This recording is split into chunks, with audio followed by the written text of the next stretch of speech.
So the expectations are really high. Coming from last year, I didn't know what to expect, and now there's a standard.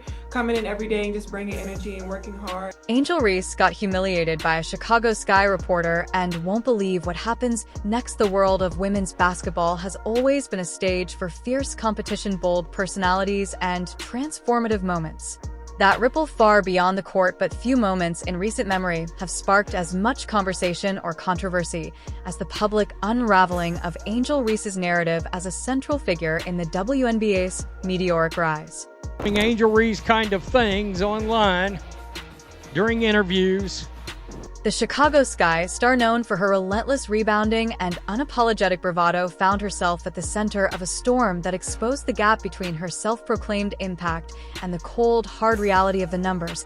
And just when you thought the drama couldn't escalate further, a seismic shift in her role, with the Sky added fuel to an already blazing fire. This is the story of a player caught between her own hype and the undeniable star power of Caitlin Clark, a saga that's as much about basketball as it is about identity, ambition, and the unrelenting scrutiny of the spotlight. Let's rewind to last season when Angel Reese, fresh off a national championship with LSU, stormed into the WNBA with a chip on her shoulder and a narrative to sell. She wasn't just a player, she was a phenomenon, or so she claimed. After LSU's victory over Iowa in the NCAA title game, repositioned herself as a co-architect of women's basketball's newfound popularity.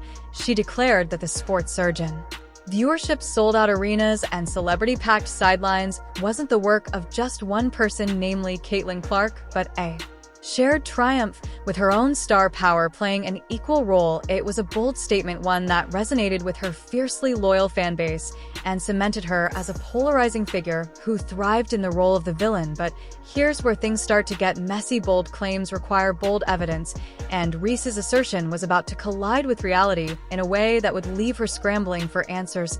Fast forward to the Chicago Sky's press conference to kick off the 2025 season, and the air was thick with anticipation. Reese, now a second-year forward, was expected to build on her rookie campaign where her rebounding prowess had earned her headlines and a legion of supporters. But the mood shifted when a question cut through the room like a knife. Did she still believe that people were watching women's basketball because of her? The question wasn't malicious, it was a direct call back to her own words, a chance to double down or reflect. And what happened next will leave you speechless. Last year, you made a powerful statement saying the reason people are watching women's basketball is not just because of one player, but because of you too. A year later, do you feel like you're Next getting question. Yeah, we'll move on. Thank you. Reese, with the weight of her own narrative hanging in the balance, uttered two words that echoed louder than any highlight reel. Next question. The room froze. No defense, no stats, no swagger, just a swift dodge that spoke volumes about the disconnect between her claims and the truth. This wasn't just a moment of discomfort, it was a crack in the foundation of her carefully crafted image. But hold on, because this is where things take a shocking turn. The numbers, those unforgiving arbiters of reality, tell a story that Reese can't sidestep. Last season, the Chicago Sky home games averaged a modest 8,000 fans per game. Respectable, but hardly the stuff of a cultural phenomenon. Compare that to the Indiana Fever, where Caitlin Clark's presence turned every game into a sold-out spectacle, packing over 17,000 fans into Gainbridge Fieldhouse night after night. And it gets worse. Reese's much-hyped preseason homecoming at LSU, where she should have been greeted as a conquering hero, drew a paltry 6,000 fans to an arena that holds over 13,000, not even half full, for the return of a national champion. Stick around, because this next part is where it gets really interesting. Her other preseason games were even more telling. A Chicago Sky home game against the Minnesota Lynx mustered just 4,600 attendees, while a road game in Minnesota drew 7,600, most of whom were likely there to cheer for the home team. These aren't the numbers of a player driving a revolution, they're the figures of a league still finding its footing. Yet here she was, and here's the part that nobody saw coming. While Reese's games struggled to fill seats, Caitlin Clark was rewriting the economics of the WNBA. Clark didn't need to proclaim her impact, the numbers did it for her. Her homecoming game at Iowa's Carver Hawkeye Arena sold out in 45 minutes, with 15,000 seats snatched up faster than you can say three-pointer ticket prices for her preseason games averaged over $600. Yes, you read that right, for exhibition basketball. That's not just A record, it's a seismic shift in how the sport is valued. Teams playing against the Fever were forced to move their home games to larger NBA arenas just to accommodate the demand, a phenomenon never seen for Ree or any other player in the league's history, and the merchandise Clark's jersey became the second best-selling in all of basketball in 2024, trailing only Steph Curry, while Reese didn't even crack the top 10 there. Fever's Now You Know campaign centered around Clark turned every game into a must-watch event with tour-style t-shirts proclaiming every game is a home game. The message was clear: Clark wasn't just a player, she was a movement. But what happens next is truly insane. While Ree was dodging questions and grappling with lackluster attendance, the Chicago Sky dropped a bombshell that sent shockwaves through the basketball world. New head coach Tyler Marsh announced a radical shift in the team's offensive strategy, one that would fundamentally alter Reese's role. Gone was the paint dominating rebound snatching forward who'd built her brand on double-doubles. In her place, the Sky envisioned a stretch for a versatile player capable of stepping away from the basket, taking mid-range jumpers, and spacing the floor. And just when you thought it couldn't get wilder, the centerpiece of this new offense wasn't Ree, it was Camila Cardoso, the Brazilian sensation, whose size, finesse, and untapped potential made her the Sky's new focal point. This wasn't a tweak, it was a complete overhaul.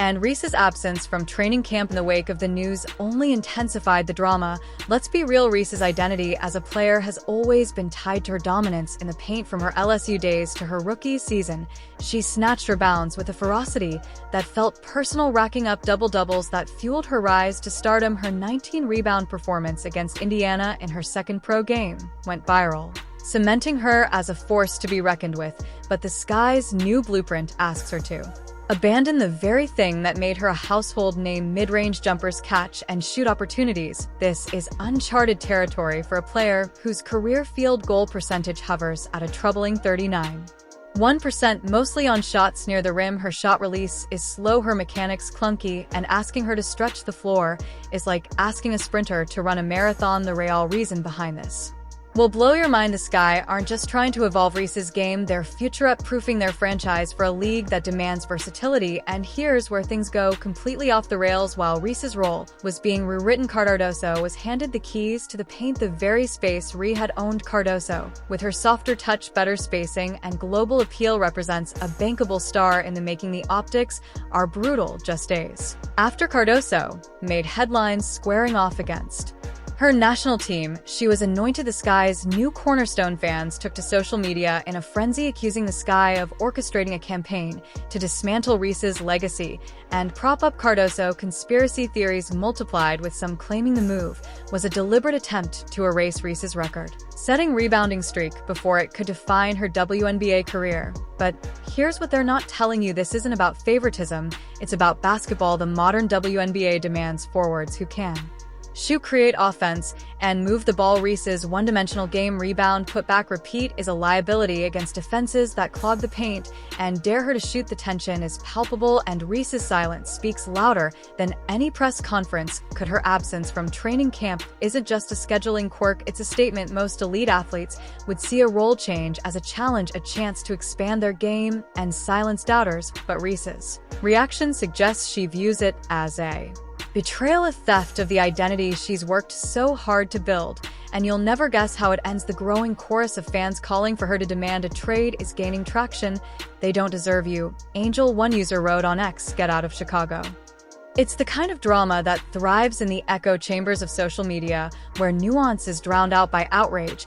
But let's be brutally honest, Reese's refusal to adapt could define her career more than any stat line ever will. Meanwhile, Caitlin Clark continues to elevate the WNBA without a single word of self-promotion. Her games draw over 1 million viewers consistently. Her jersey sales rival NBA legends, and her impact is so undeniable that the Fever's 41 nationally televised games this season outpace even the Los Angeles Lakers. Clark doesn't just fill arenas, she forces the league to rethink its infrastructure, with teams upgrading facilities and expanding marketing to capitalize on her star power. The Fever strategy is a masterclass in leveraging talent. They've surrounded Clark with veterans like Sophie Cunningham and Natasha Howard, building a roster designed to win now. Not in 3 years. Cunningham's comparison of Clark to a young Diana Taurasi, spicier, flashier, and more dangerous. underscores the kind of star power that doesn't need a press conference to. And that's just scratching the surface. The contrast between the Sky and the Fever is stark. While Indiana has gone Allen on Clark transforming from a lottery team to must-see TV in a single year, Chicago seems uncertain about Reese's place in their future. Is she the cornerstone, a marketing asset, just another player? The Sky passive approach, no aggressive moves to surround Reese with complementary talent, no clear vision for her role, stands in sharp contrast to the Fever's calculated gamble. And here's why this matters to you. This isn't just a story about two players, it's a window into how organizations harness star power, how they balance hype with results, and how quickly a narrative can shift when the numbers don't add up. So, what's next for Angel Reese? Does she embrace the challenge, overhaul her game, and prove she's more than a rebounding machine? Or does she lean into the drama, demand a trade, and chase a fresh start elsewhere? The choice is hers, but the stakes couldn't be higher. This moment will define not just her career, but the broader conversation about player autonomy and evolution in the WNBA. And by the end of this, you'll understand why this is so important as the Sky prepare to face the Fever on May 17th, 2025 in a matchup billed as the Ollie Frazier of our generation. All eyes will be on Reese and Clark, not just for what they do on the court, but for what their paths reveal about the future of women's basketball. If you enjoyed this video, please leave a like, share, and subscribe to our YouTube channel for more.